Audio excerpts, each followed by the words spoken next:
అందరికీ నమస్కారం. ఈరోజు కథ పేరు పల్లెలో యశోద. నా వీడియో కనుక మొదటిసారిగా చూస్తుంటే నా ఛానల్ని సబ్స్క్రైబ్ చేసుకోండి. అమ్మ, నాకు 2 రూపాయలు ఇవ్వవా, నేను పాలైసు కొనుక్కుంటా అంటూ సుమిత్ర కొంగు పట్టుకొని వంట చేస్తున్న తన వెంటే తిరుగుతున్నాడు. ఎక్కడికి వెళితే ఎక్కడికి, నా దగ్గర లేవంటే వినవేమిరా అంటూ మెల్లగా మందలిస్తున్న అమ్మ వంక నవ్వుతూ చూస్తూ, అన్నీ అబద్ధాలు. నిన్న పాత సామాన్ల వాడికి నా పాత పుస్తకాలు అమ్మేసి వచ్చిన డబ్బు పోపు డబ్బాలో పెట్టావు, నేను చూశాను. ఓరి బడుద్దాయి, ఇదా సంగతి? అందుకే లేవని ఎన్నిసార్లు చెప్పినా మళ్ళీ మళ్ళీ వచ్చి అడుగుతున్నావు. తెలిసిందిగా అమ్మా, ఇకనైనా ఇవ్వు. ఐసుబండి వాడు పక్క వీధికి కూడా వెళ్ళిపోయాడు.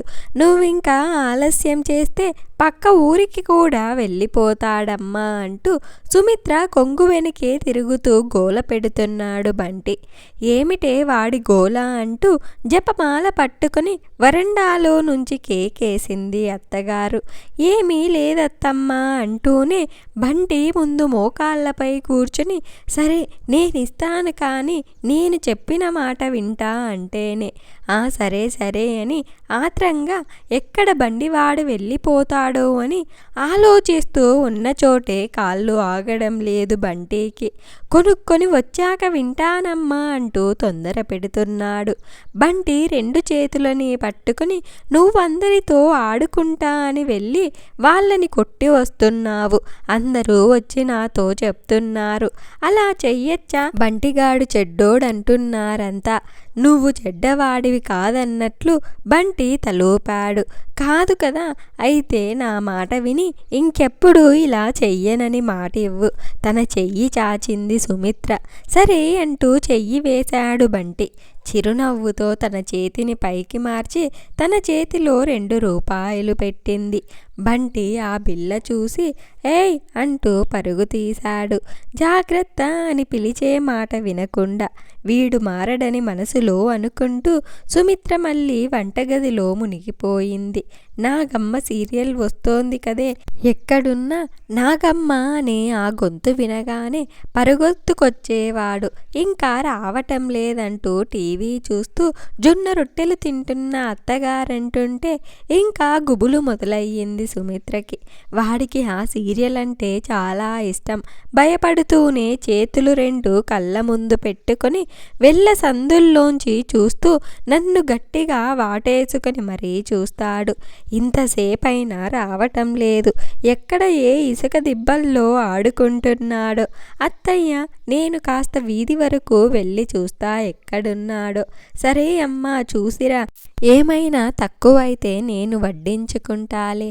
సరే అత్తయ్య అంటూ వీధి వరకు వెళ్ళి చూసింది. ఎవరూ లేదు. వీధి చివర పిల్లలతోనే వాడెప్పుడూ ఆడేది. వాళ్ళ ఇంటికి వెళ్ళి అడిగి వస్తా అంటూ వెళ్ళింది. మాట ఆపేసి గంట పైగా అయ్యింది పెద్దమ్మ అని వాళ్ళ సమాధానం విని సుమిత్రకి భయం వేసింది.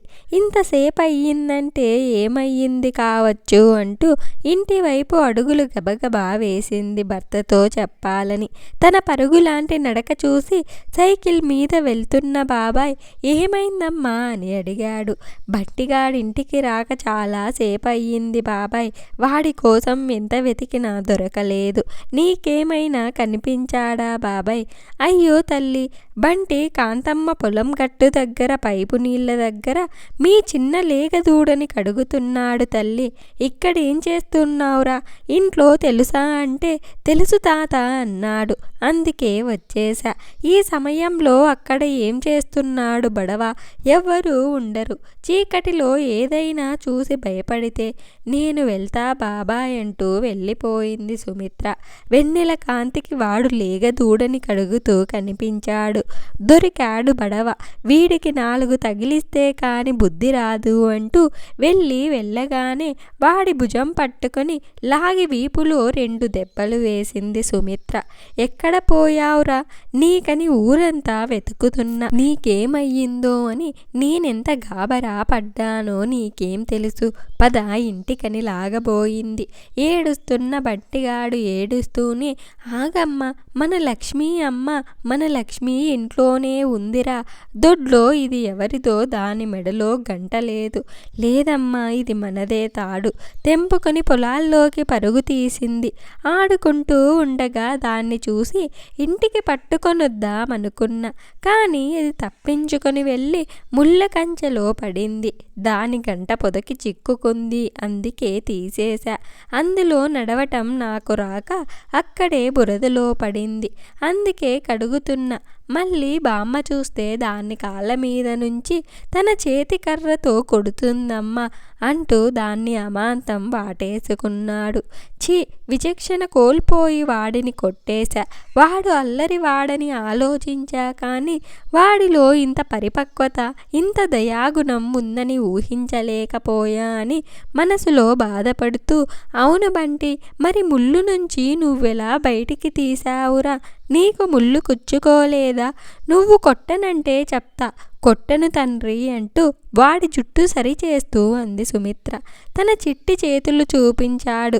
చేతులకి ముళ్ళన్నీ చిరుక్కొని రక్తం కారినట్టు ఉన్నాయి. లేగను కడిగేసరికి రక్తం లేదు, కానీ ముళ్ళు తాలూకు మరకలు ఉన్నాయి. అమ్మగా సుమిత్ర హృదయం ఆ చేతులు చూసి తట్టుకోలేకపోయింది. గట్టిగా బట్టిని హత్తుకుంది. కడుగుతుంటే చేతులు నొప్పి పుట్టాయమ్మా, అందుకే ఇంత ఆలస్యం అయ్యిందంటూ అమ్మ వైపు చూశాడు. నేను చేసింది తప్పా అమ్మ? లేదు నాన్న, నువ్విప్పుడు చేసింది చాలా మంచి పని. నువ్విక చెడ్డవాడివి కాదు. పద, ఇంటికి వెళ్దామని దూడను కట్టెతో ఇంటివైపు మళ్లించి కొడుకు చెయ్యి పట్టుకొని ఇంటికి అడుగులేసింది. తన కొడుకు ఇంత సాహసం చెయ్యటం చూసి లోపల ఓ విధమైన గర్వం వచ్చింది సుమిత్రకి. అమ్మ, నన్నెత్తుకోవు అంటూ చేతులు చాపిన కొడుకు వంక ప్రేమగా చూస్తూ వాడిని ఎత్తుకొని ఇంటికి చేరింది. ఆ వెన్నెల రాత్రిలో చిన్ని కృష్ణుడిని ఎత్తుకున్న యశోదలా కనిపించింది సుమిత్ర. దూరం నుంచి చూస్తూ ఇంకా రావటం లేదని ఎదురు వస్తున్న తన భర్తకి. ఇంత మంచి కథను మనకు అందించిన కీర్తి గారికి ధన్యవాదాలు. నా వీడియో కనుక మీకు నచ్చినట్లయితే ఒక లైక్ చేసి స్టోరీ ఎలా ఉందో కామెంట్ చేయండి. నా ఛానల్ ఇంకా సబ్స్క్రైబ్ చేయకపోతే వెంటనే సబ్స్క్రైబ్ చేసుకోండి.